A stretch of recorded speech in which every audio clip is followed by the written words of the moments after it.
Hello to everyone, to the Women's Voices Now community, both near and far. Welcome to the 10th Women's Voices Now Film Festival, The Unintended Consequences of Our Progress.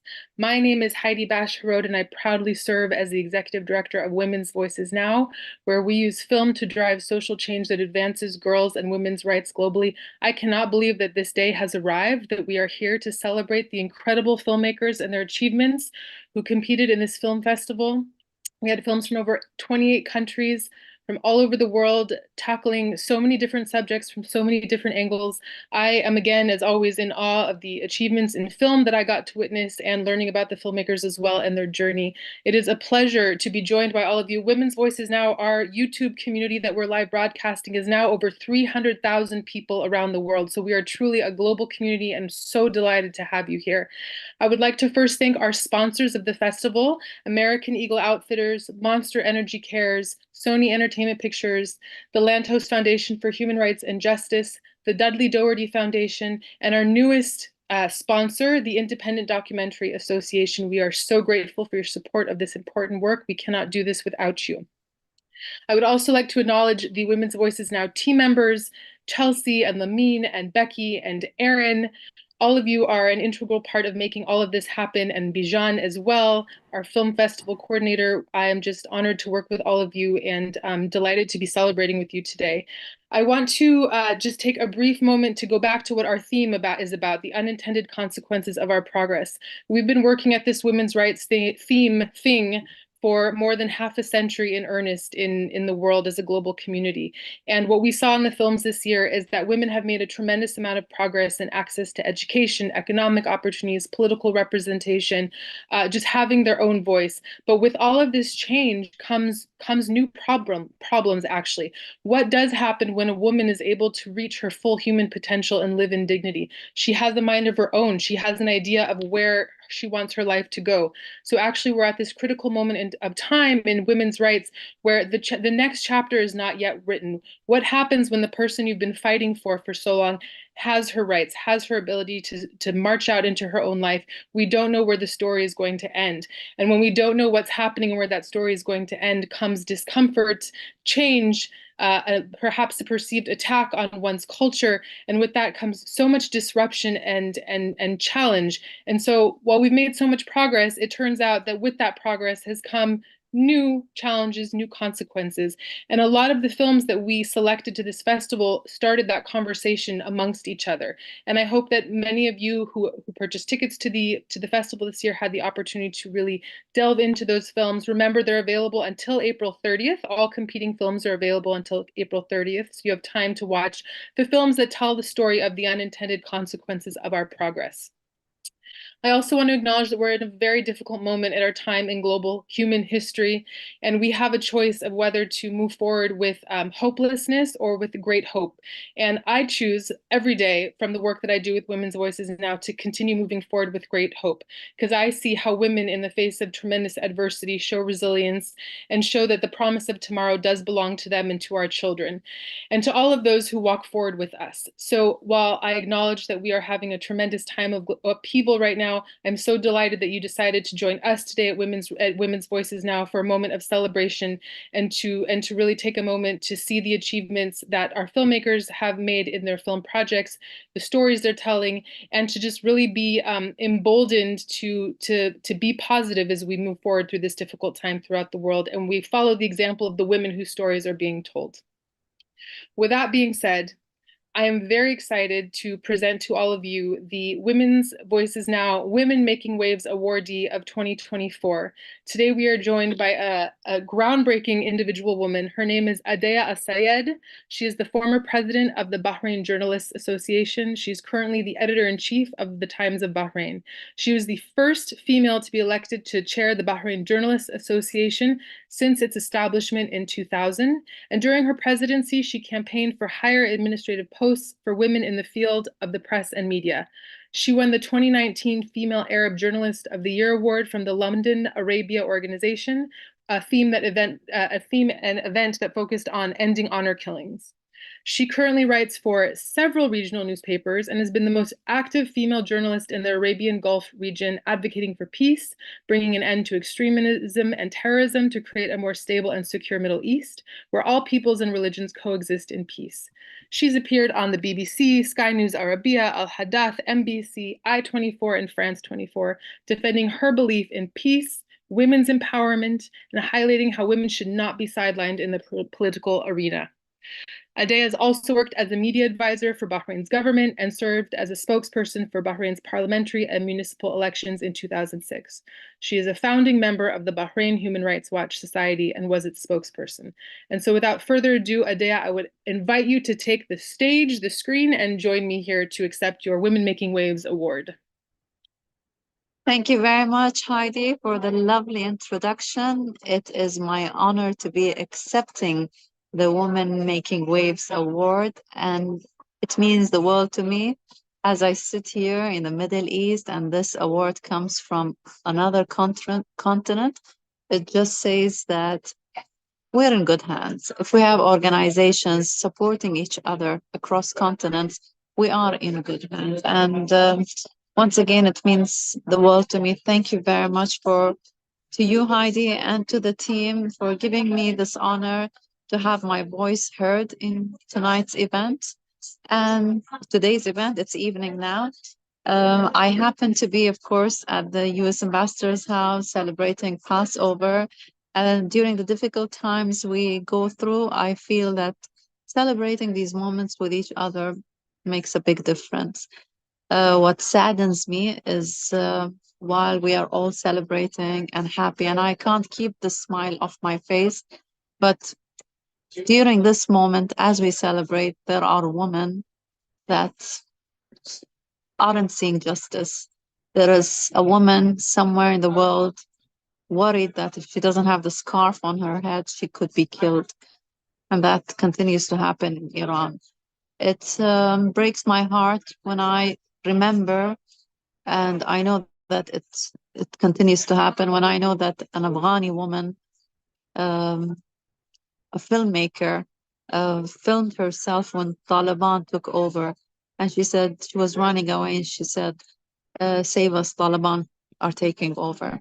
So in Iran, we see women who get killed on daily basis because of a scarf or cover on the hair.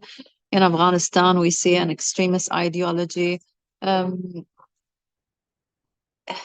fighting women in the most brutal manner, demeaning women, belittling women. And then, of course, in the Middle East, what breaks my heart is there is a woman in Israel waiting for her child who was kidnapped months ago and has been taken as a hostage by a terrorist organization like Hamas. She's sitting in her house crying and waiting for her child to return. As that woman cries, so does a Palestinian woman who has lost her children due to collateral damage that this war has brought. It's very sad because no one has chosen war. No one wanted this to ever happen. And we as women, we gave life to our children, and no way that we can end our day knowing that other people's children are not safe. But what I'd like to also mention here is women face injustice all the time. In some villages, in some Arab countries, a woman who's in love with a man sitting in a coffee shop could end up being killed. And they use the word honor killings. So it's sad. It's good that we at least have a voice and we can speak on behalf of them. But I think that now we need to take action. And I believe that women need to be in more political leadership positions, and we can build this world with our empathy. And this is what men undermine. They undermine the fact that our emotions are so strong, our empathy is so strong. We don't want to feed our egos, we want to feed our humanity. When I know your child is safe, I would be happy.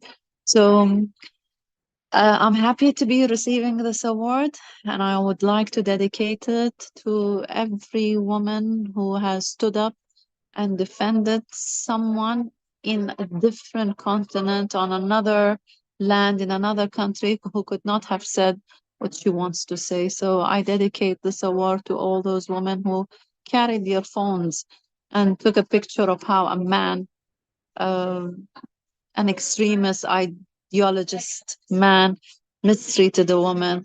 I dedicated to the filmmakers who also have conveyed messages about women and the injustice being done. And I know that this world would be a better place if more women were empowered. So thank you very much, Women Voices Now, for this award. And I hope that this is just the start of a lot of work that we will be doing together. Thank you, Adea, so much for those beautiful, powerful words. You brought so many people into the room with us. Um, we don't often get the opportunity to interface with someone like you, so I have some questions to get to know you more and to, again, to celebrate you for all of your achievements and to give us your insights from where you are positioned in the world. So the first question I have for you is, you've been the first at so many things in your life, and you put yourself in a very public role. I would love if you would share with us, what are the struggles or challenges that have come with being the first, and has the struggle been worth it? You know, Heidi, in this part of the world, it's very difficult to speak about struggles, especially in the Gulf countries. In the Gulf countries, women have been empowered on a very high level. So when we speak about empowerment, it's I cannot grumble about something that doesn't exist. We are empowered, we are respected, we are given opportunities. But again, I cannot be happy with what I have when I know that there is another woman in another country not getting what she has. Can you imagine that in the Gulf, in the Arab Gulf countries, can you imagine that Saudi Arabia overnight changed completely, 180 degrees? When I went to Saudi Arabia after the reform, I was shocked. Can you imagine that this was not just about women driving, this was about women rights. It is impressive to me. It's my neighboring country. The moment that they progress, my country further progresses too. In the United Arab Emirates, women are leading, taking the leading role in each and every sector. But again, it hurts me that there is another place somewhere else next to me where a girl in love with a boy is having a cup of coffee with him, and then her family murder her, and they call it honor killing. I'm happy with the fact that we are empowered. I'm happy with the fact that I can appear now with you, Heidi, and with our guests and speak without having my hijab on. This is something between me and my creator. It's my decision whether to wear it or not. But I'm not happy with the fact that we keep on seeing women being slapped, uh, dragged on the streets, uh, humiliated. I can't take these pictures off my mind. I can't take the picture of the Israeli young woman whose hands were cuffed and she was taken as a hostage.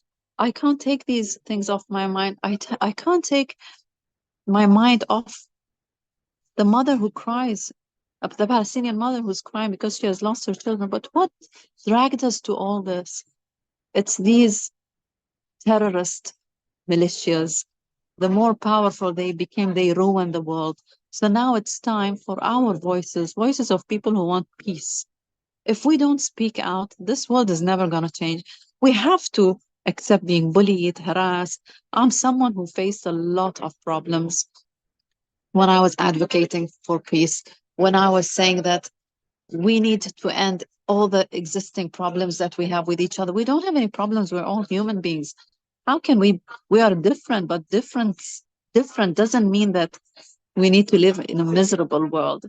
So I think the biggest challenge now is not just our voices to be heard, no, our actions also need to be taken. We need to stand by each other. We need to be the voices of the people who are just lost and can't say anything. It breaks my heart. I hope that, especially what we're going through in the Middle East, end soon, because the misery and the tears in the eyes of the mothers just has to stop. And it's very sad to see a world where we've allowed these terrorists to rule and to take our children from us. Thank you, Adea. So, Women's Voices Now was collecting submissions to its very first film festival in 2010. And at the end of 2010 was the beginning of the Arab uprisings. We're 13, 14 years later.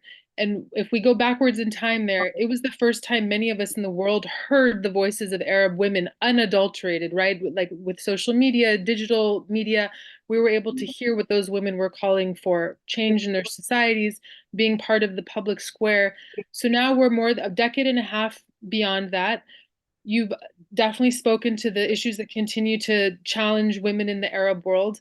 But from the inside, what amongst women in the women's movement in the Arabic speaking world, where's the focus? Where are the efforts? Where are people really trying to see and make change today in their own communities? Thank you very much for the question.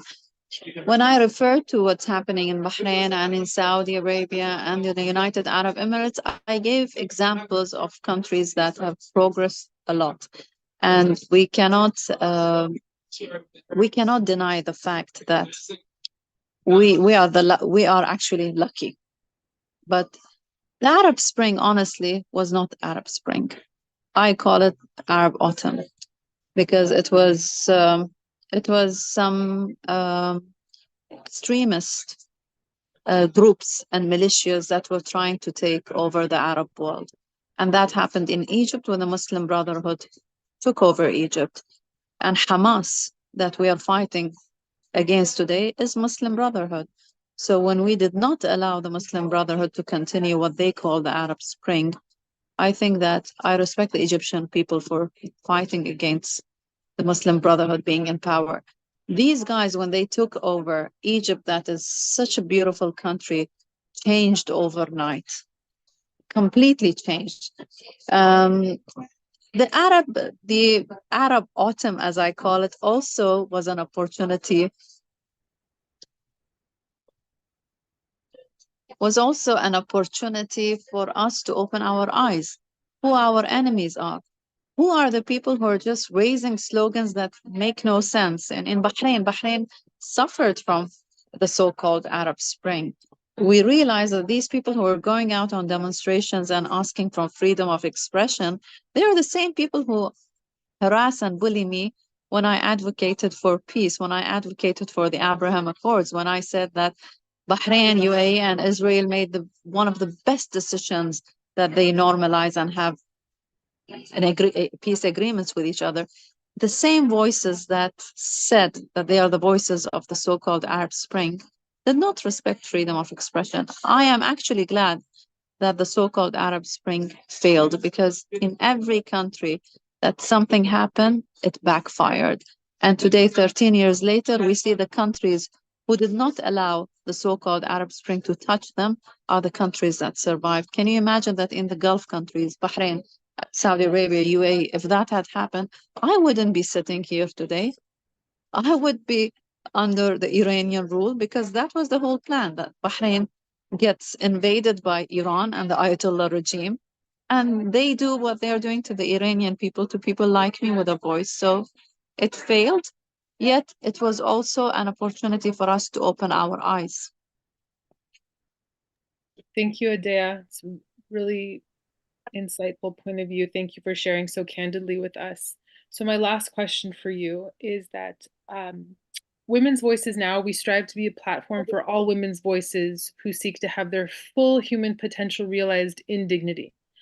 What should we learn and listen to from women in your region of the world? And how can we help to amplify your voices and work together from our different starting points and cultures? Very interesting question, Heidi. Support women who advocate for peace.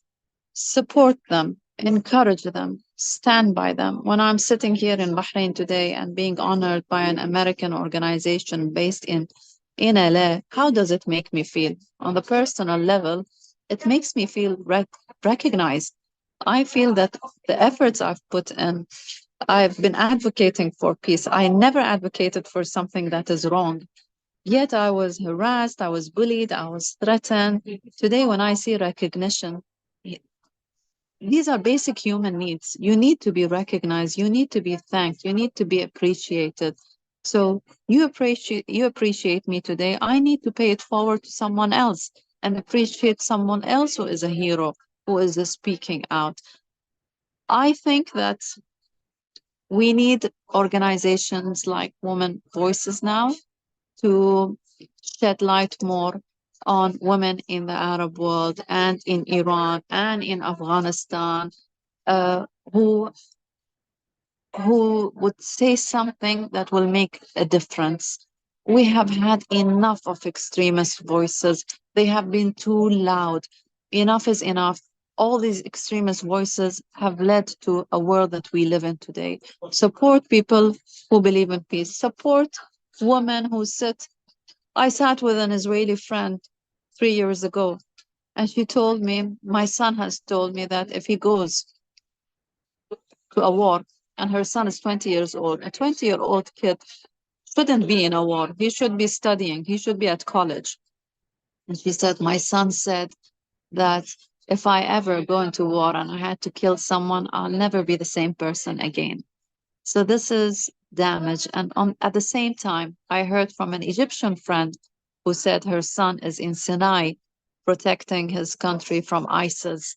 Can you imagine that these two women from two different countries have the same needs? Support people like that, represent them, amplify their voices, because we sometimes undermine and underestimate what being loud can do. We, for the past 45 years, have been harassed and bullied by people who've been louder than us. Who are these people? A bunch of extremists, a bunch of people who do not respect others, and under the slogan of human rights, they have violated our rights. It's about time for people like us to speak out. And once we speak out and once you support us, it will continue. Today I'm being honored and I'm very proud. Tomorrow someone else will be honored, and then someone else, and then someone else. And then we have so many women that these extremists cannot fight because they will realize that we are one team against evil. So thank you very much once again, Heidi. Two women voices now, to the team. You've been so supportive, and I can't thank you enough. And this award means the world to me, by the way. I sometimes felt that whatever I've said, whatever I've worked, has gone in vain, and no one is listening, no one is hearing. But when an organization continents away says, idea, we want to honor you and thank you, and come on, this is a big deal. And it's a gesture that will encourage me to continue what I'm doing. It's a gesture that means that I shouldn't be silent and I should continue doing what I'm doing. I'll never stop. And never underestimate what this award means to me. If we're going to make waves, we are going to make waves and make a big difference. It's not just going to be waves, and we'll work together. Adea, thank you so much. We do honor you. We do appreciate you. I am just sad that I can't hug you and congratulate you in person, that we are continents away. I know that this will be the beginning of our continued relationship with Women's Voices Now with you. And please remember this day to encourage you, even when you think no one's listening. We are listening. We are appreciating you. And who knows who's watching right now, who's inspired by your words. Thank you for your dedication to all the women of the world, for bringing them all with us here today at this festival award ceremony. And I look forward to getting the actual statuette to you somehow across the continents. And wish you a peaceful evening. And thank you for accepting this award and for celebrating the 10th Women's Voices Now Film Festival with us. And I look forward to many more opportunities to work with you and to amplify your voice. So thank you, Thank and you very much, congratulations from Heidi. all of us. Congratulations to everyone. And just if you may allow me, films make a difference. When I was younger, I was told that there are movies you should never watch. I was told not to watch Schindler's List. I was told that, oh, you don't need to watch these movies. They will have an impact on you. And I decided to watch. And because I watched that movie, this is where my empathy and sympathy began. This is the story of the Holocaust. This is where my humanity started shaping up. So filmmakers can make a difference. When you watch films like that, whether they are short films or long films, when you watch movies like Stoning of Soraya and see a woman stoned to death because she has been accused of adultery, filmmakers are, I think, the loudest voices we can have. And congratulations for all the winners throughout the years for the great work they are doing. I'm so proud of them, and I hope we will all continue uh, joining our voices. Thank you very much. Thank you, Adia. Thank you so, so much for being here with us today. It is now time for me to transfer to the Master of Ceremonies, Chelsea Byers, the Programs and Partnerships Director of Women's Voices Now, to get our awards show underway. Chelsea, thank you so much. Thank you, Heidi. I'm so blown away and just grateful for Adea's presence today. Thank you all for being witness to these words. We're really, really grateful for your contributions and for joining us in the middle of the night from a party you should be enjoying, but to really just communicate how important it is that we have this international solidarity. So my name is Chelsea Byers. I'm the proud director of programs and partnerships for Women's Voices Now. It's been such a joy to be a part of this organization, and I'm really happy to be able to have steered this 10th annual Women's Voices Now Film Festival. As you have heard and can now get a better sense of, we're all about promoting emerging filmmakers with an emphasis on women behind the camera who create social change films and media to advocate for women and girls' rights around the globe. As Heidi said, this year's theme, the unintended consequences of our progress, is reflected in the 41 films that we've selected and seen again today in the words of Adea, our keynote speaker, who's doing her own incredible work to redefine women's roles and shape women's stories in society. For so many women around the globe, being seen as a change agent is a really deeply restricted role. Each and every one of our filmmakers has a part of our festival has proven the power of women to create meaningful and lasting change in their communities all around the globe. And as Heidi expressed, we are a very small but organization, but one with a very outsized impact. And we're really grateful for this opportunity that we have to extend our reach and community of filmmakers this year and continue to grow this network. We encourage you all to continue to be a part of the work that we have in this organization. I know Becky will be sharing opportunities in the chat here throughout that, and we'll continue to uplift those opportunities online too for people to get involved. In this 10th year of our festival, we reviewed 140 film submissions and welcomed 41 films into the festival from 25 countries around the globe. We will hear from some of the people who were a part of that process, reviewing the films, judging the films, and ultimately deciding on the 8 prizes and $13,500 in cash prizes that we'll be awarding today to help further the careers and projects of these filmmakers. We're so proud to share that these winning filmmakers will also receive a year-long membership to the International Documentary Association, thanks to the generous support and sponsorship from IDA. And just before the award ceremony officially begins, I just want to extend thank yous one more time to everyone who made this festival possible. First, our filmmakers, whose bravery and courage in picking up a camera and pointing it in the direction of truth has inspired us all. Our jury members, this incredible group of women from around the world who volunteered their time to engaging in film review, but also discussion and thoughtful analysis to decide these winners. I want to personally thank Sharafat, Cindy, Rosalind, Lena, Elizabeth, Yosa, Malika, Yara, and Maya for their time. We also had an amazing volunteer committee of people who reviewed first part of the process, this internal selection committee, and our first round previewers. There were more than 30 of them, so we'd be spending a very long time, but they are on our website, and we just appreciate all of your work. And we're happy to have Nicole here today with us to present an award. And finally, I want to thank again Bijan, our artist in residence, who did an amazing job of curating these films so that we could have such a tremendous breadth of content from around the globe to celebrate today. And so I think with all of that background shared and said, it's time to get the fun started. And we couldn't be kicking off this awards presentation with a better first presenter Our partners at the Lantos Foundation for Human Rights and Justice really help tell the story of what we're trying to do in this festival so well, honor and uplift these stories of human rights told by women around the world, and help shine a light on what is happening in corners of the world that don't get this focus often. So we are really incredibly grateful to have the president of the Lantos Foundation, Katrina Lantos Sweat, here to present the award for Best Human Rights Documentary. And as Katrina's getting ready, I'll just share that the Lantos Foundation was established to help carry on Congressman Tom Lantos's proud legacy as a leading advocate for American engagement in human rights globally. They seek to advance human rights and justice by advocating for the United States and other democratic nations to prioritize these fundamental rights for all global citizens.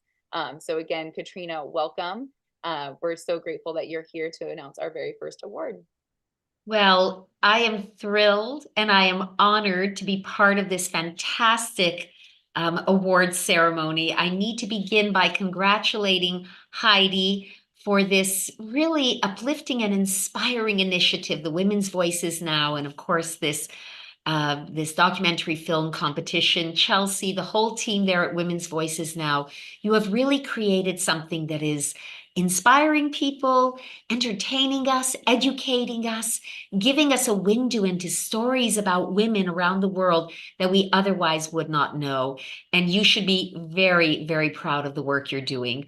I also have to say a word about your fabulous, stunning, charismatic winner of the Women Making Waves award this year, Adia Ahmed. I'm sure everybody who's been part of this conversation today was as moved as I was by not only the story of what she has done with her life and the way she's been such a leader, but with the hopeful and compassionate and insightful and wise words that she shared. So you are inspiring to all of us, and I feel honored to be part of this program today.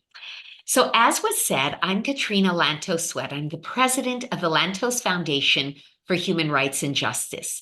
We are so proud to partner with Women's Voices Now to present the award and prize money for the Best Human Rights Documentary. It was the mission of our founder, my late father, Congressman Tom Lantos, to carry the noble banner of human rights to every corner of the world. Through support for this online film festival and by lifting up these bravely told stories from around the globe, that's exactly what you are doing. And we are grateful for the opportunity to help in a small way to move this mission forward.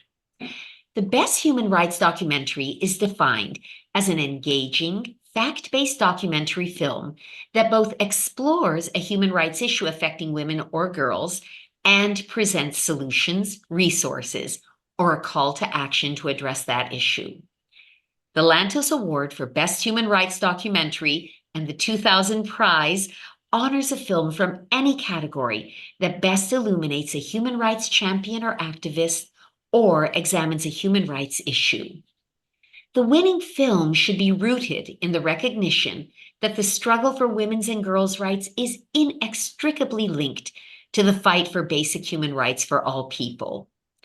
Now, given the focus of Women's Voices Now Film Festival to uplift stories about issues facing women and girls around the globe, you can imagine that selecting one film was and is a real challenge. And I am very grateful for the work of the jury that was able to come to such an excellent decision. The award-winning film that we are very excited to give the prize to tells the story of Esti Shushan, who, despite a huge personal price, fights against her own beloved community to achieve rights for 600,000 Orthodox or Haredi women in her country. In Israel, ultra-Orthodox women have been forbidden to run for the Israeli parliament as people listed on their own party's parliamentary list. But as we see in this film, one woman's determination to change this injustice may be the catalyst to change this historic ban. Today, and I wish I had that envelope to rip open and that Oscar music coming in, but I want you all to imagine that as the excitement and the tension builds. Today, I am so proud to announce the winner of the Lantos Award for Best Human Rights Documentary goes to Women of Valor by Anna Somershaw. Congratulations.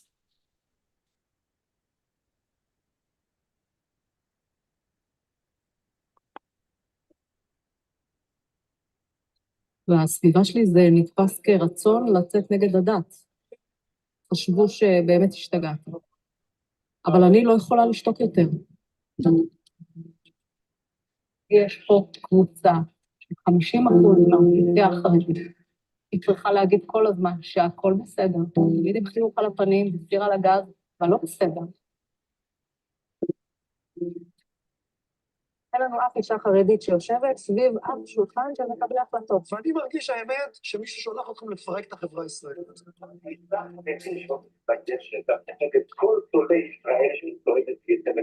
ממתי נהייתי לא חרדית אמיתית?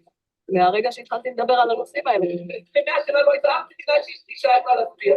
וברוך השם, הרבנים קמו בבוקר ונתנו לנשים זכות הצבעה. אין לי בעיה לגיטימיות לשפוט הכל שלי. הגיע הזמן שאישה חרדית תהיה בפנים. תקשיבי, פעילות כאילו מתחת לרדאר.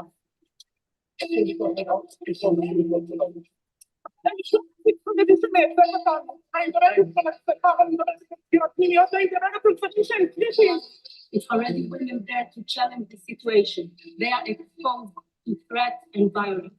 We are here to complete the work of the suffrage.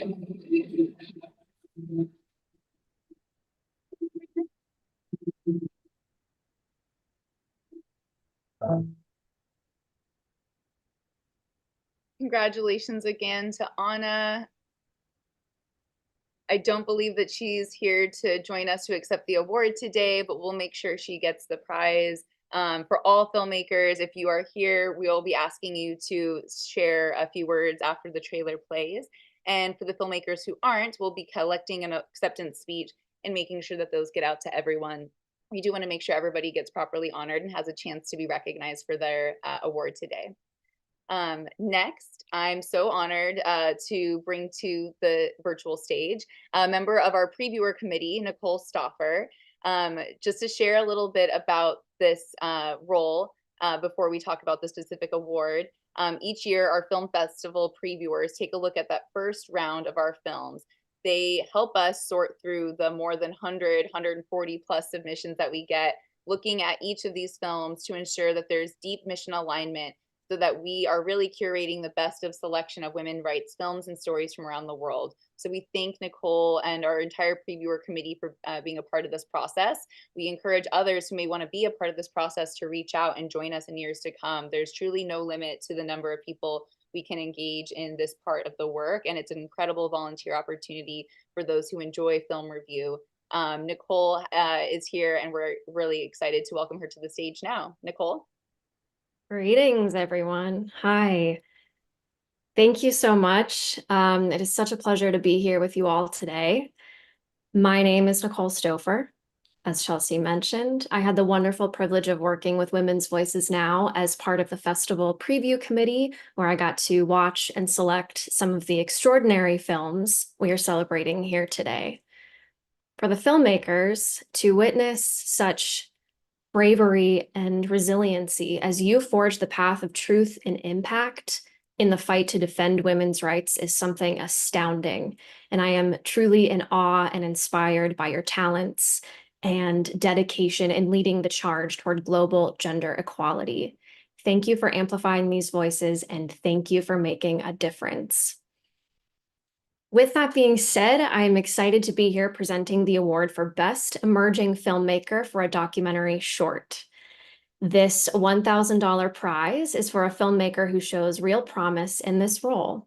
Personal style, authentic voice, and passion for social change concerning women or girls emanate from their work, and they show an aptitude for executing their vision. Finding Venus is a cathartic experience both for the participants of the workshop and for the film itself, the viewers of the film itself. It references the ancient mothers' cult and Paleolithic sculptures of goddesses in juxtaposition of the self-destruction and self-respect and self-love, the basic universal human emotions. This film is very sincere. Today, we are proud to present Finding Venus by Mandy Lin as the winner of our Best Emerging Filmmaker for a Short Documentary. Please enjoy the clip, and then we invite Mandy to join us to speak. Congratulations.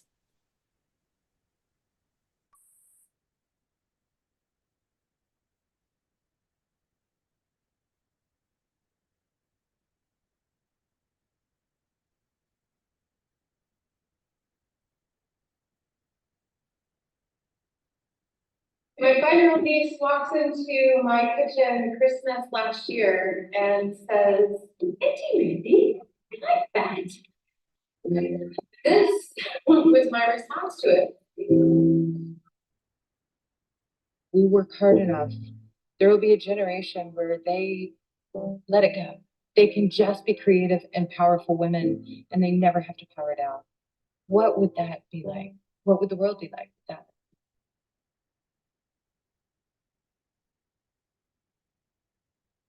My 5-year-old niece walks into my kitchen Christmas.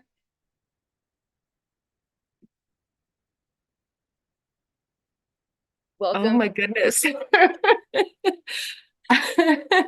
I'm in tears. Holy cow. I just want to thank you on behalf of all the women that participated in the film, that literally bared their chest and became part of the luscious order of golden shield maidens. They were creating a shield wall of love for the next generation. And oh my goodness. And I'm an accidental filmmaker. That's I guess, thank you so much. I'm a nurse and a photographer. I'm a master photographer here in New Zealand, and the film community got behind the project and just loved everything that we were doing, and the Film Commission got wind of the project and suggested we apply to their Fresh Shorts competition. And we were actually the only documentary crew to ever win it, which just blew us away. And so the New Zealand film community has rallied around this and around me, and I have so much gratitude for them, and thank you. Oh my God. Thank you for the women, thank you for the girls, and thank you to my complete crew that has surrounded and brought this beautiful thing to life. It was a massive labor of love. So, mwah. Thank you from New Zealand, and thank you from Finding Venus. Congratulations, Mandy. We're so happy you were able to join us today and be a part of this and receive this live. It's so special to share this with you. We're going to keep moving forward with our awards presentations, and reminder for folks that you will have another week to watch all of these films, the winning films and the rest of the collection. So we'll make sure that that's available to you. But next, without further ado, I'm so honored to introduce a member of our jury panel, Cindy Abell, to present our next award, the Best Emerging Filmmaker in the Documentary Feature category. Cindy, welcome. Thank you, Chelsea, and hello, everyone. Thank you so much to my fellow jurors, as well as to the filmmakers. I always find it fascinating to be able to see not only the work of other filmmakers, but to be able to interact with people who are responding to those and see the places where we have some of the same and also some of the different responses based on what our lives are like and what our current situation is. So along with those other film jurors, we watched more than 24 hours of film. And so you might imagine, given the range of topics, how this was simultaneously emotionally draining and emotionally gratifying. And I personally love just seeing the passion and the enthusiasm for sharing stories, some happy, some sad, some works in progress, which made our decisions, as you can imagine, pretty difficult. So one of those films is Resisterhood. And so this feature documentary I really loved because it wasn't just informative. It wasn't recapturing something we might have seen on television news, but it was also engaging, and it drew us into the lives of the people that it was documenting. And it was also energizing. And so by documenting how people responded to the 2016 election, Resisterhood has really ensured itself a place, if you will, in how the history of that time is told. And we need to tell women's history from the lens of women. And that's not something that always happens. And so Resisterhood definitely did that, as it followed 6 diverse Americans as they fight for social justice on the streets, as well as in the halls of power. And over the course of 2 years, we get to see how they work to protect their rights, our rights, and inspire others to join in this movement. And from a filmmaking perspective, one of the things I really appreciated was they captured the broad strokes, the context of what was happening, as well as the personal, unvarnished impact on the people who were engaged. And that, to me, really showed the strength and the courage of these women. And, you know, it's not just a story of the past, of something that happened and the hope and the resistance in modern American politics, but it really offers a blueprint for how we can move forward, how we need to move forward, frankly, in this time and in whatever lies ahead. So because of all of this and far more, I'm very proud to present the 2024 Women's Voices Now Film Festival's Best Emerging Filmmaker Award for Documentary Feature by Cheryl Jacobs Krim. Thank you so much, Cheryl, for sharing your film with us. He had the audacity to ask, why couldn't I vote for him? What did I have to lose? Everything. We the people have the power. Recently, someone looked at me and he said, hey, you lady from ISIS, get out of our country and leave us alone. I feel so bad now that I have to take my scarf off when I'm driving my car because I'm scared about my life. We have to keep together. We have to keep talking. We have to keep fighting. We have to keep inspiring each other and reminding each other what's at stake. Mr. Speaker, I will not be here or outside at the inauguration ceremony. The event I'm going to is the Women's March on Washington. Thank God to the women for having invited and called us all together. To me, it's like a very simple message. You're not alone. I want to stand up for people who are in danger. And I want to use the incredible platform that I have to make someone else feel more comfortable in their own skin. When I got to see my name in the ballot, that was the most exciting moment in my whole life. And I look to you to be that other generation that will carry forth the march for freedom. She made sure that her voice was heard. And I thought, if she can do this, then I can do this. The single largest electoral force in the United States of America is women. Good morning, resistors. You gotta vote, you gotta educate yourself, you gotta get out there, you gotta fight for what you believe in.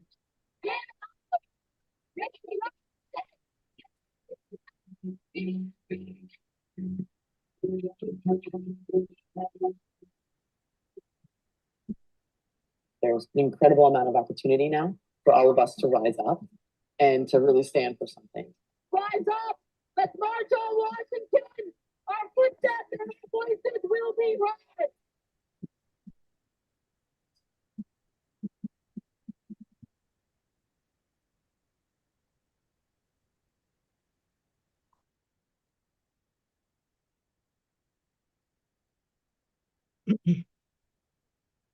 Wow.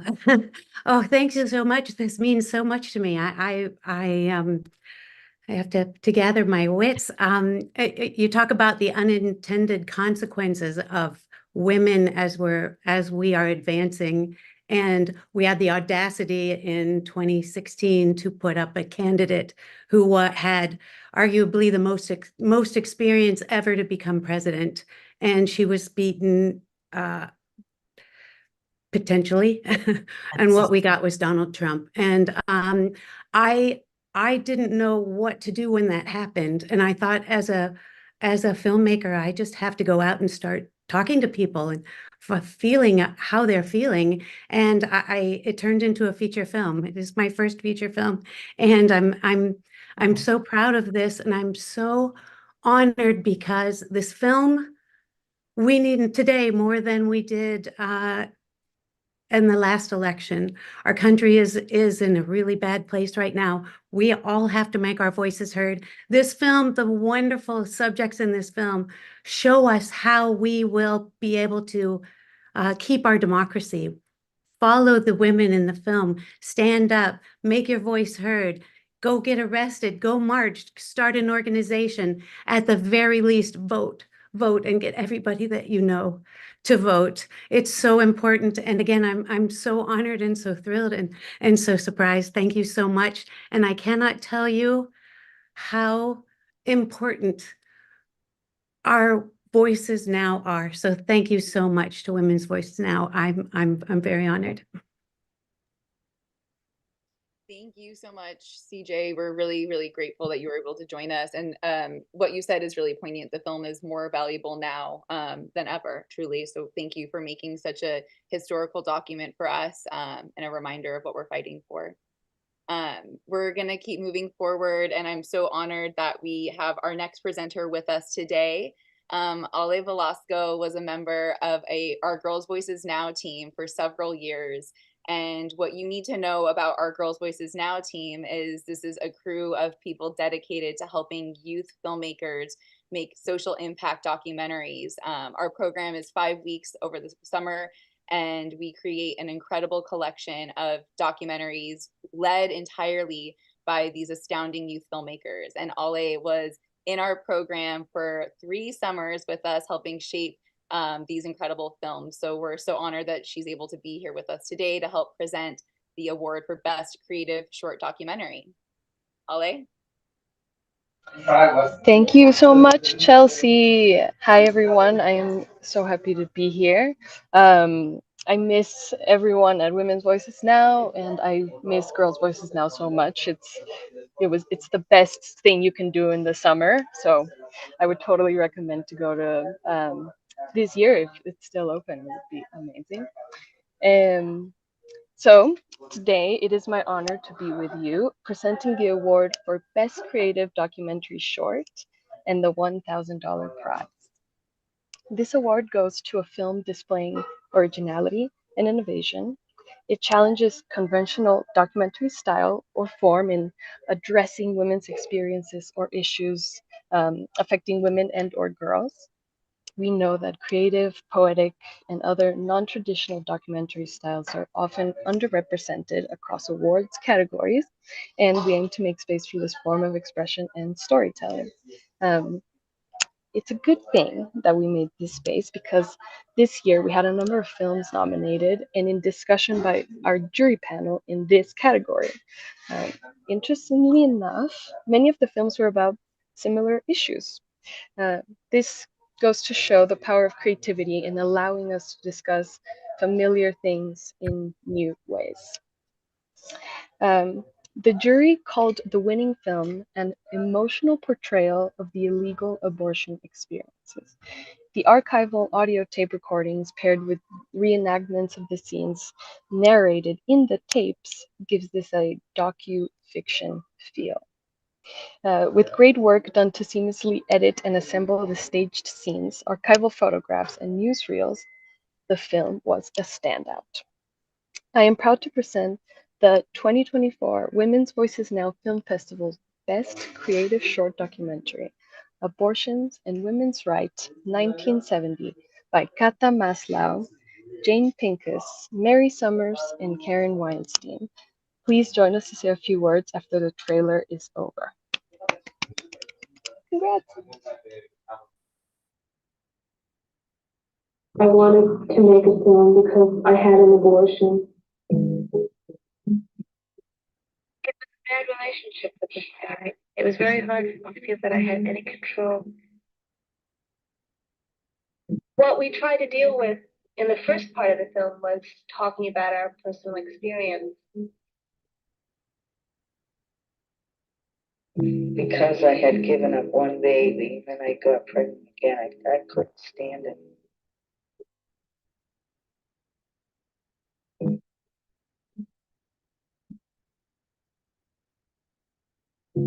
Abortion for a poor woman in Washington to go to the better hospitals will cost $500. I don't think children should always be brought into the world, no matter what. What we should push for is a society where women have the right to determine the number of children they want to have. When you talk about a woman starting to take control of her life, you really have to end up meaning everything.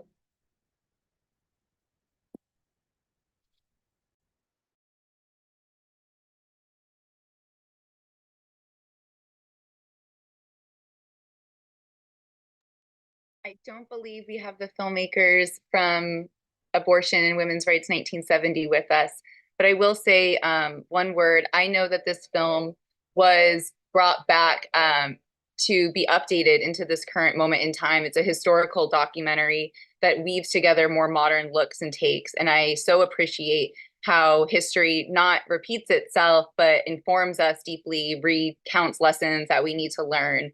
And for generations that were not here when things began, it's essential that we're able to understand this history and connect the dots between these moments of time. It makes us stronger in this movement together. And so I'm just really grateful for these incredible filmmakers and this brilliant creative documentary and what it teaches us, not only about the power of filmmaking, but about how we have to work together across social movements.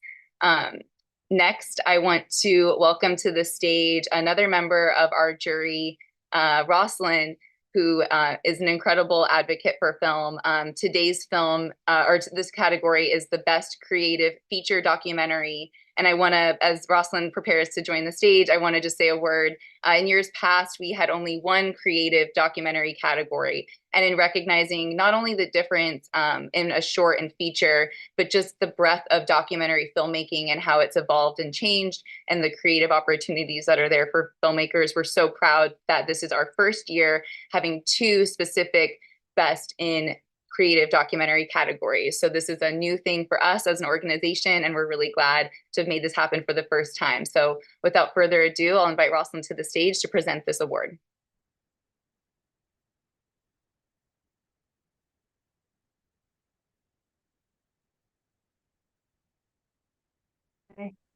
Hello, I hope you can all hear me now.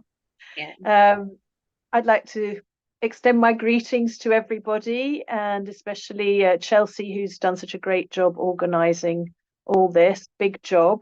So it's really been a great pleasure to have discussed with other jury members, as Cindy said earlier, for this Festival of Women's Voices Now, where we've heard really strong and fabulously interesting and brave voices. It's a great honour and a privilege to be with you today to award this prize and the prize money for the best creative feature documentary. As Chelsea said, it's a relatively new award category. The festival's seeking to acknowledge a film that displays originality and innovation, that challenges conventional documentary style or form in addressing women's experiences or issues affecting women and or girls. A particular welcome for poetic documentaries and other non-traditional documentary styles are sought after. The category was split up to properly honour the distinction between short and feature awards. The jury made a number of nominations in this category. We wanted to ensure the selected film would best represent the range of possibilities a filmmaker could explore in creative documentary in order to determine who would receive this $1,500 in prize money. So the winner of this category, drum roll, is a film about a woman named Vika, I hope I'm pronouncing that properly, from a small village in Dagestan, one of Russia's predominantly Muslim republics in the North Caucasus. She was forcefully married at 17 years of age to a man who was never interested either in her or in a family life. After the first escape from the authoritarian family, Vika was kidnapped by her father and brought back home, where she was subjected to punitive psychiatry, exorcism, and physical abuse. Despite the threats of honor killing, she makes a choice to escape again. As the director shared, at the time when Russia has started the bloody war in Ukraine and is trying to invade its territories, the dialogue on human rights inside the aggressor country may seem off the table. But it's this very neglect, she says, of the law and human rights in Russia's Northern Caucasus that has made it possible to let the violence from one region spread all over the country and let authorities believe that who is stronger is right. So I'm proud to present the award-winning documentary for the 2024 Women's Voices Now Film Festival's Best Creative Documentary, When I Escaped, by Zlata Onufrieva. We'd also like, if I may, just before you run the extract, we wanted to give an honourable mention to the film called Another Body, which is a very creative film fighting fire with fire by using a similar technology from which the harassment issue the film deals with stems. Thanks, Chelsea, and thank you and well done to the filmmakers.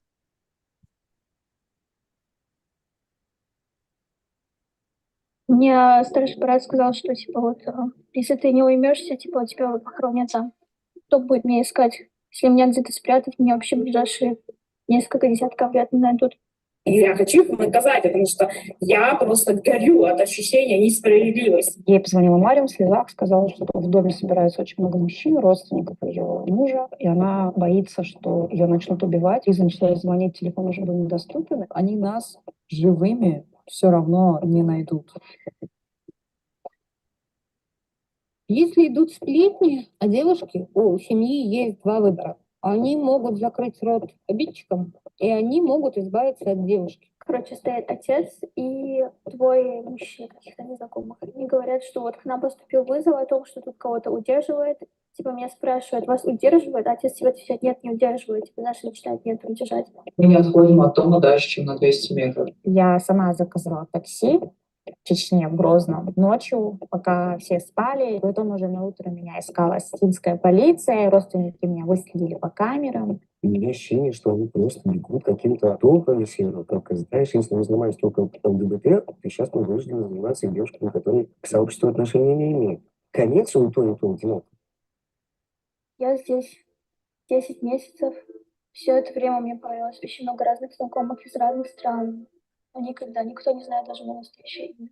Ты один, можно сказать, второй русскоговорящий человек, которого кто-то знает. Просто я не люблю вообще как вспоминать все это. Смотри, ты хоть как-то идешь на контакт. Но они такие, что я могу сделать? Я ничего не изменю. Все так живут, моя мама так жила, я так живу. И вы так будете жить. Мы ушли, мы никого не убивали, не грабили, ничего такого не совершали ни с кем. Мы просто ушли. Мы впервые в жизни выбрали себя. Да.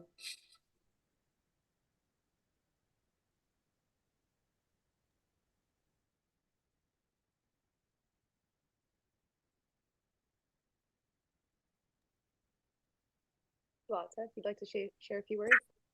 Yes, thank you so much for this opportunity. Like, I honestly didn't expect it at all.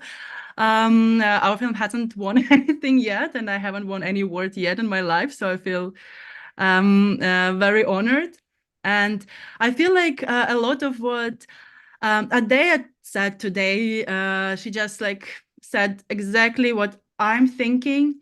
Because this woman I'm talking about, like one of the things that not shocked me, but like was the biggest reward I got after making this film was looking into comments we had on YouTube.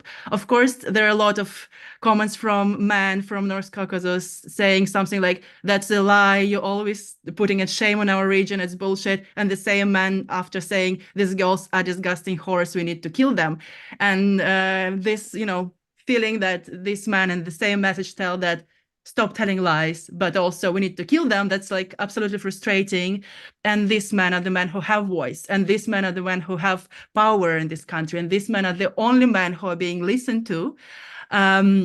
While these women, women in North Caucasus, in Chechnya, in Dagestan, and in Ingushetia, in that areas which are very remote, which have, like, some people don't even know it's a part of Russia. Some people don't even know it's like it exists.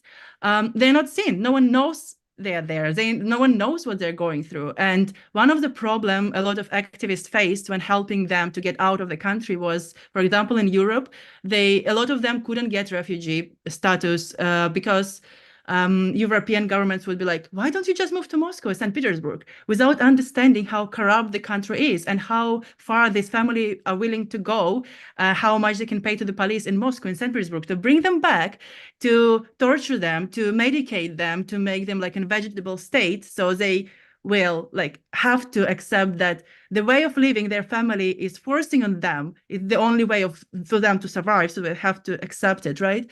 And while working on this film, I felt very frustrated often. First, because obviously I'm very privileged Russian woman, being Slav, being white, being from non-religious family, telling the stories of women who have zero voice. I felt like, what if I say it wrongly? What if I do something to hurt these women? So I talked to my friends from Chechnya, female friends, who are also very brave, who are also journalists, but who are still hiding from their brothers, their Instagram stories. So their brothers will never know they have male colleagues, never know that they ride a bike, because it's like, if they find it out, they will be forbidden from like working out of the region or worse.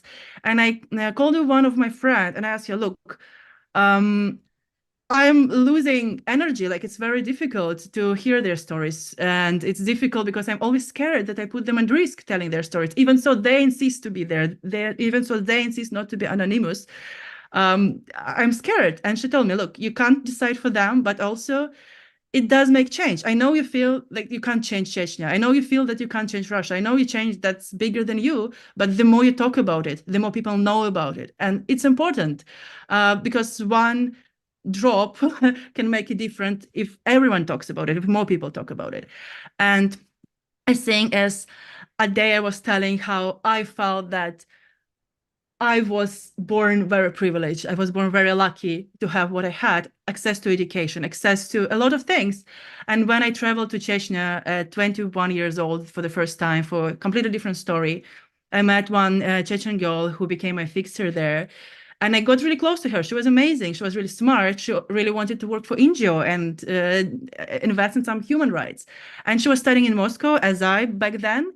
But one day, her father decided she's coming back to Grozny. And he told her, look, you're not going to finish your education because there is no man to stay with you. And you can't stay in this city by yourself. And he just took her. And I felt there is nothing different with us. She was brought up in Moscow because her family evacuated during the Chechen War. She was having education. She had the same dream as me, make a world better place for women. And suddenly her father decided it's not going to happen. Even so, she was grown-up woman, 20 plus years old, and he brought her back, and she had to get married, and she had to change her life completely and live in the city she never wanted to live. And she could never work there because all the NGOs were closed, because the head of Chechnya would never allow any human rights organization to be there. And since then, I just couldn't stop thinking about this story, couldn't stop thinking, how on earth I have all these possibilities to study, to do what I want, to fall in love with who I want. And at the same time, in the same country, just 2 hours flight away from me, there is a girl who doesn't have this opportunity. And yeah, that's, I think, the reason why I decided to tell these stories. And right now I'm working on another story about Seda Suleimanova, who is also from Chechnya and who was much less lucky than the girls in my film who managed to escape. She also managed to escape, but she decided she doesn't want to go abroad. She decided she wants to stay in the country. She was afraid of being poor. She was afraid of knowing the language. She was afraid of feeling too lonely abroad, and she stayed. And this summer, her family kidnapped her with the help of St. Petersburg police and Chechen police, brought her back home. And now we know that we have reports that she is killed as an act of honor killing. Of course, it hasn't been proven. Of course, it will never be proven because Chechen police will never will go and investigate this. They don't. Women are nothing. Like they don't have voice, right? But I think it's important to keep telling these stories, because as long as we tell these people, a lot of these people, some people in the story only are alive because their stories were told by media while they were escaping, because voice is important. As long as we talk about people, their lives, the second we forget about them, their families can do anything to them. That's at least my experience. And yeah, thank you so much for this awards. Yeah, I'm really honored, and I am really grateful to have this platform and to show this film and talk more about these women who are not, honestly, they don't have any platform at all over the world. So I'm glad I have an opportunity to give it to them. Thank you.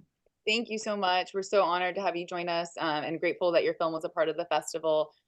We're, not just a small community here today, but a large global community, more than 300,000 people watching or having access to this on our YouTube channel, subscribing to this. So the platform that you're a part of through Women Voices Now is big and here for you and growing, and we're really grateful for that. I'm gonna keep us moving to our next award. We have 3 more award presentations today, so appreciate everyone being with us.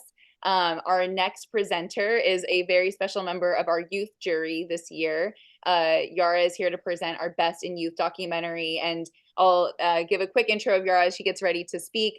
She's a boarding student at the Webb School of California, currently skipping class to be in this presentation. So we really appreciate your teacher giving you permission to do that and recognizing the importance of your hobbies that are becoming your careers and your passions. After taking a class on media for social change, Yara developed an interest in filmmaking as a means for amplifying women's voices for justice, and served as a member of our jury, providing critical analysis and feedback of the films, which she's here to share today. So thank you so much for being here, Yara. We're so glad to have you join us, and the floor is yours. Hello, everyone. What an amazing award ceremony. Hearing these stories is incredibly inspiring, and I'm so proud to be here today presenting this award and $500 of prize money to the winner of the Best Youth Documentary. This category is defined as a documentary film by a 14 to 25-year-old, which displays great overall potential, reflecting the filmmaker's keen interest in social change concerning women and/or girls, and the talent necessary to execute their project. Our choice for Best Youth Documentary, Baby Blues, was submitted to the festival and was the only youth documentary that met the criteria of our festival. In an impactful 8 minutes and 50 seconds, this film is a look at how postnatal depression can ruin new mothers' lives. Baby Blues is artful, genuine, and inspiring. It demonstrates that feelings which are disregarded as having the baby blues can be life-threatening. Topics like motherhood, depression, childhood trauma, and suicide are discussed respectfully, especially because they came straight from the source, Elena Rafferty. Through the interview format, cuts to artful scenes of a young woman doing chores in the house to care for her children and walking towards the windy ocean highlighted Rafferty's emotional experience as she told her story. Something truly special about this short film is that it left space to talk about recovery, seeking help, and hope. Overall, this short film exemplified wonderfully how to thoughtfully engage people in learning about a heavy topic while leaving them with hope. And I love it very much, and I'm so happy to present it with this award.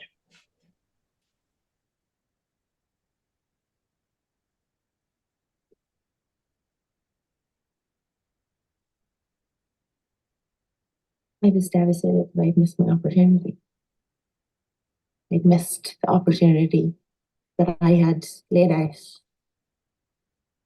to end my life.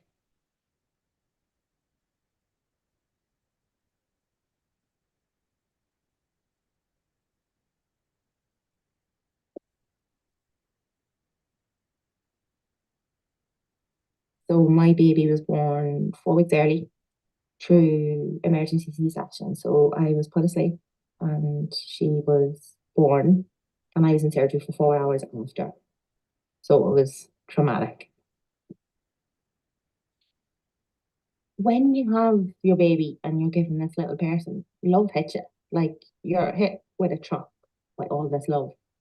No, I think you think it's all going to be like cuddles and kisses and, dressing your baby up and taking your baby for walks, but it's a lot of sleepless nights and it's a lot of stress and worry. And you have this little human who solely depends on you for survival. And even though I was on top of all of the laundry and the bathing of the child I'm caring for, I felt like I was failing still.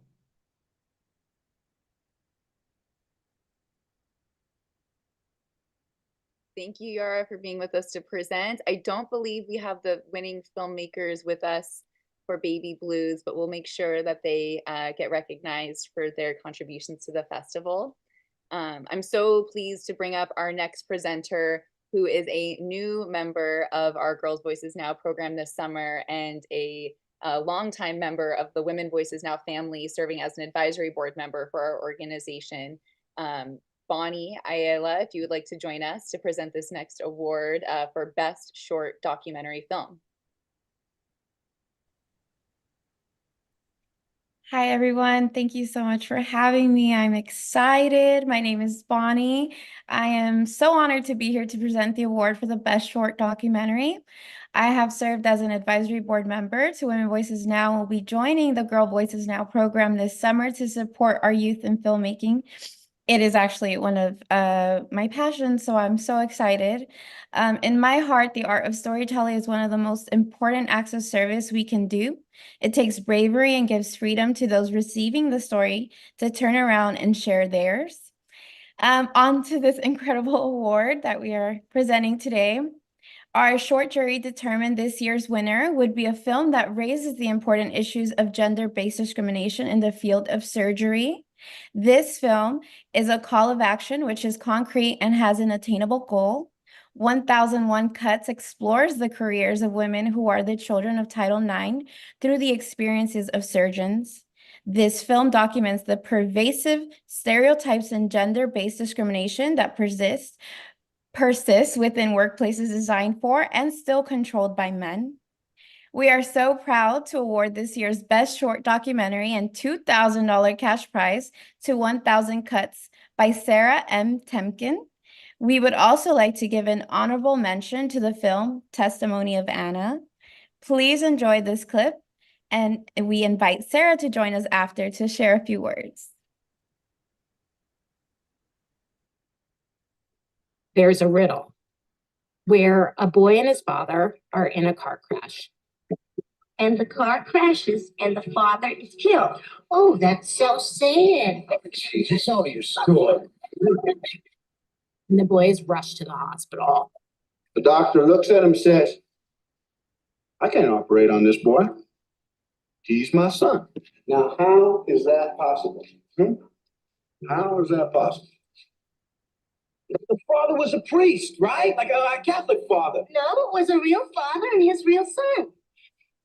Is it a case of mistaken identity? That's wrong. Of course. Well, how can you be so sure? You don't know the answer. Well, I know what it ain't the answer. Clock ticket, fellas. All right. What about if the father married the son's daughter? It's a family riddle. Earl. You got to think clean thoughts. Hey, give us a little hint. You want a hint, Clint? Little hint. All right. The doctor's a woman. The doctor's a woman. The surgeon was the boy's mother.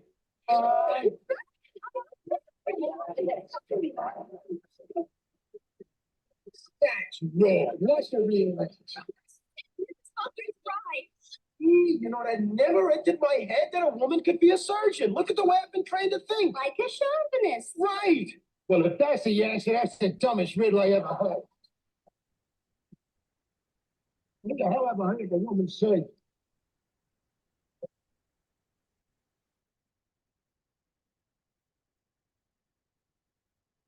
Congratulations to Sarah M. Temkin on this award. I don't believe Sarah's with us today, but we're incredibly grateful for her contribution to the festival. I love that trailer or that little clip so much, and I think it's just the perfect teaser to remind you all that you have a chance, if you haven't already, to watch all of these films in the last week of our festival. We run through April 30th, so whether you're joining us online or with us today and you haven't yet had a chance, we encourage you to check out that festival. We'll be sending out information as soon as the festival's over to ensure you have access to all those films. And if you're watching remotely, then there's still time to get a ticket and participate in this incredible showcase of films. So we are on to our final award of the day. I cannot believe it already. This is our grand prize, the Leslie J. Sachs Grand Prize Award for Best Feature Film. We are really honored to have a special person presenting this award today. She wasn't able to be with us to get together live, but she's with us by video, so I'll get that started in just a moment. And in the meantime, I want to say that for the first time last year, our film festival recognized our grand prize winner with a special in-person screening opportunity. We brought the winner of our 2023 Women Voices Now Film Festival, the film With This Breath I Fly, to a screening in Los Angeles for community to join together, watch this film, and take part in a really incredible discussion. We're hopeful we can do something similar this year with our winning film and look forward to creating those opportunities with you to come. So without further ado, I'm going to pull up on the screen Tali to present our Leslie J. Sachs Grand Prize Award for Best Feature Film.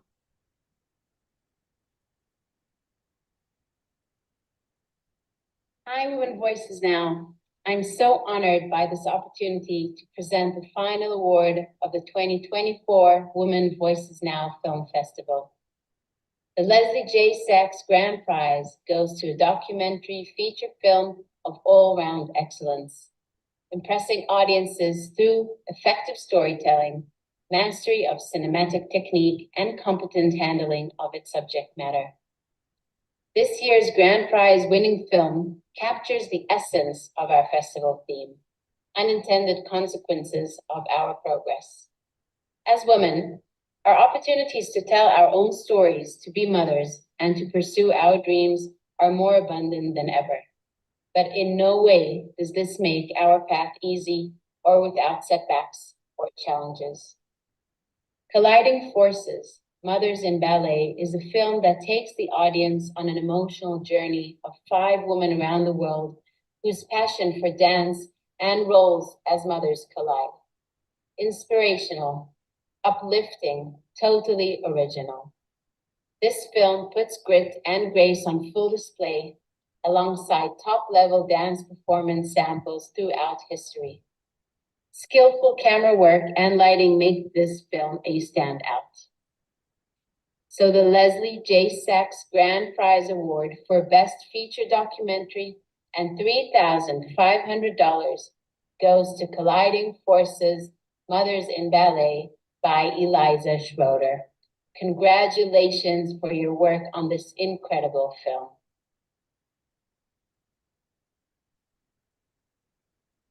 Congratulations to Eliza. I'll play a clip of the trailer now for us.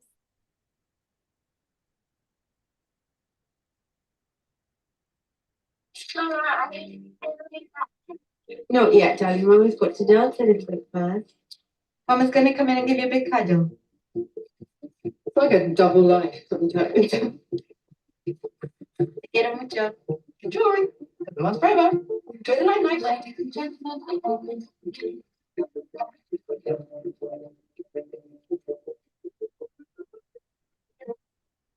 It's quite magical in this profession. It's almost like being a professional athlete. You have a short physical career and you have to choose that very early on. There's a lot of physical pain that goes into your training, the things we do to our body, those tight shoes that we put our feet into. Definitely some days should be classified as torture. But we love it. It's definitely high pressure, but you're really living your dream. I loved performing. I performed in the top opera houses around the world. And last year I won the Critics Dance Circle Award for Best Female Classical Performance. I won the Prix de Lausanne to go to the Royal Ballet School when I was 17. And I worked with the Royal Ballet for 15 years in the end. And I came back to Japan and I got offer artistic director job New National Theatre. I never thought that I will dance outside my country. Then this miracle happens. Director from the United States came and gave me a contract. That appointment made her the first Hispanic principal ballerina dancer in the Houston Ballets. It was my first time leaving my family and I didn't speak any English. I knew this was something that was going to change my life. I'm so lucky I made it to the Royal Ballet. As much as people say, because you're talented, it is also so much about luck. Being in the right place at the right time when I auditioned. Right after I had graduated at Columbia, I was training, and one of my first clients was Natalie Portman. I helped train her and prepare her for the movie Black Swan. The goal was to have her look like a professional ballerina on stage. As dancers, we're so in tune with our body, and you know, we know how to control like everything. I gave birth to my daughter and came back to work when she was 6 weeks old. I don't think that's physically possible. I don't think you could safely do it. I have to confess that I was not mentally ready. I was not physically ready, but I needed my salary. I needed to come back because I needed to get paid. It's a very, very competitive environment. There's always going to be other people. You really are quickly forgotten, quickly replaced, and it makes it that much harder to come back in. I was afraid of losing my part. You wanted them to remember you. Like, hey, I have a baby, but I'm here. Don't forget about me. After I had my first child and I came back and I was fit, I had to encourage the younger dancers to see that you can have a family and you can come back to dancing. But when you have a newborn, your body really isn't yours in a lot of ways. The breastfeeding was the biggest challenge for me. Begonia would go to work and do her training and do her morning rehearsals and then get home and then express milk at home for the baby. After my second pregnancy, I was aiming to do Juliet. So I worked really, really hard. And I tore the muscle in my calf. And I didn't make it. So the fact that I didn't do it, I felt I'd let them down. I feel guilty all the time. If I'm home and I get to spend time with them, then that's amazing. But then I'm not earning money. And also I'm not doing something for myself. But if I do work, then I feel guilty I'm not with the kids. I think that's motherhood. A day can't go by without feeling guilty about something. I knew there was a time limit to have a baby, but there was just no space between me and ballet. It was impossible for me to have a baby. Misato is the first mother to try to come back because all other dancers who wanted to have a family, they sort of decide to leave the company.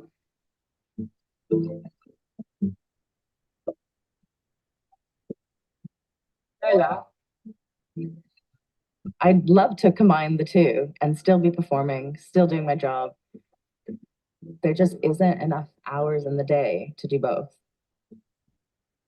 It's something that I don't want to think about it, but there is going to be an end. I don't want to have to choose, but more and more I'm seeing that I do have to choose. Being a mom is a full-time job, and the type of mother I want to be is, 100% there for my kids and giving them everything.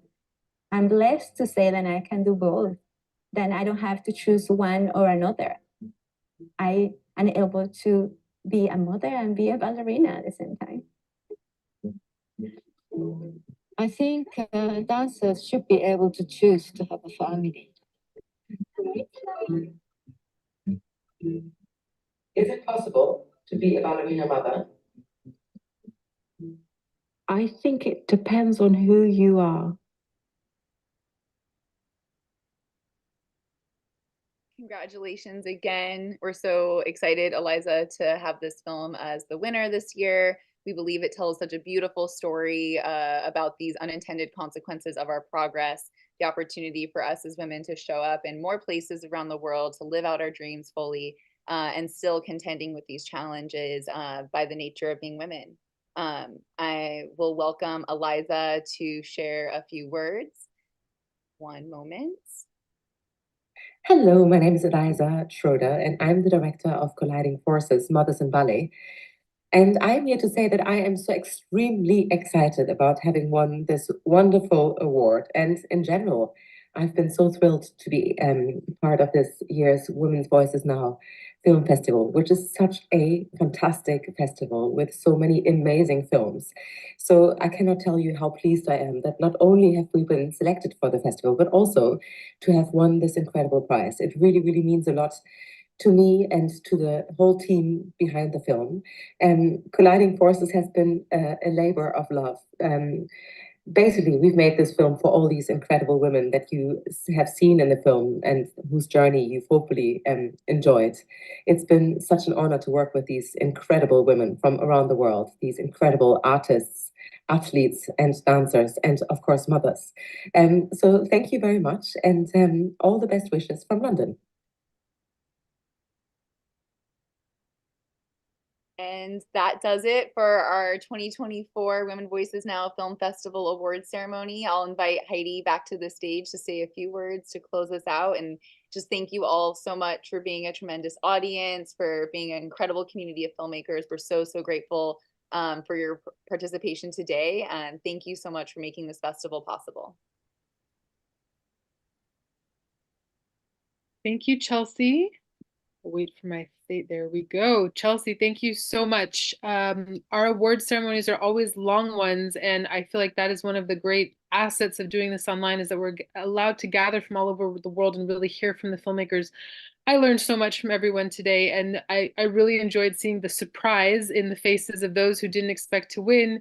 And filmmakers always have my most deepest, profound admiration for the work that you do, for creating something from nothing and getting other people to come along board with you and somehow making something that is just doesn't exist yet into the world that you share with all of us. In wrapping up, I just want to congratulate Chelsea Byers again for pulling off another film festival. She literally has to coordinate scores of individuals across the different time zones to make this all happen. There's so much behind the scenes work that goes into this.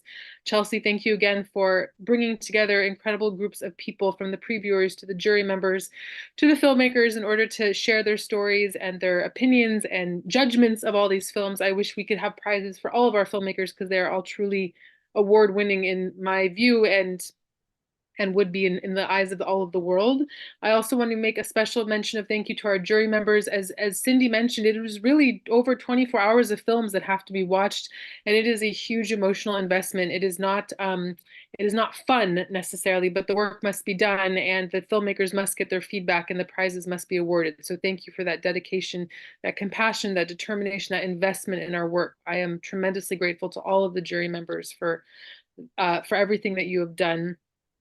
I also want to invite all of you who are joining us, if you happen to be in Los Angeles, on May 8th in West Hollywood. We will be having an evening focusing on women's sexual health and reproductive rights, which, as we know, is probably one of the most challenging rights that women are seeking to pursue in the world right now. We are seeing a tremendous backslide in the progress we've made on bodily autonomy. So we need to have these conversations. We need to build empathy for women in the eyes of all people, even those who are women who would deny other women the right to their own bodily autonomy. It's not about telling someone what to do. It's about having the power to make the decision for ourselves. And so I'm looking forward to that event on May 8th and hope that you will join us. We will have our in-person film festival screening in September. We have lots of films in our film collection online. We are small and mighty, and thus we are also very available to any of you in the world who would like to contact us, to tell us your ideas. Consider, as a filmmaker, doing an interview with us on our YouTube channel. Suggest a panel conversation, anything. We need to be having these conversations. We need to be broaching these difficult topics through the power of film. Again, I'm so grateful to the entire team. I can't believe that this film festival is actually coming to a close, the 10th one. It's unbelievable. As Chelsea and I have mentioned a few times, April 30th, you have until then to watch the selected films to this festival. I highly recommend it. Tell your friends, invite them over to watch with you. I look forward to seeing you all at our next event, either in person or online. Congratulations to the incredible filmmakers from around the world. We look forward to following your film journey, to celebrating you, and to bringing more folks into this space with us. So from Women's Voices Now, thank you for supporting us. Thank you for being part of the celebration today. And we look forward to many more opportunities to celebrate films by women, about women, for all. Have a lovely afternoon, evening, and see you next time.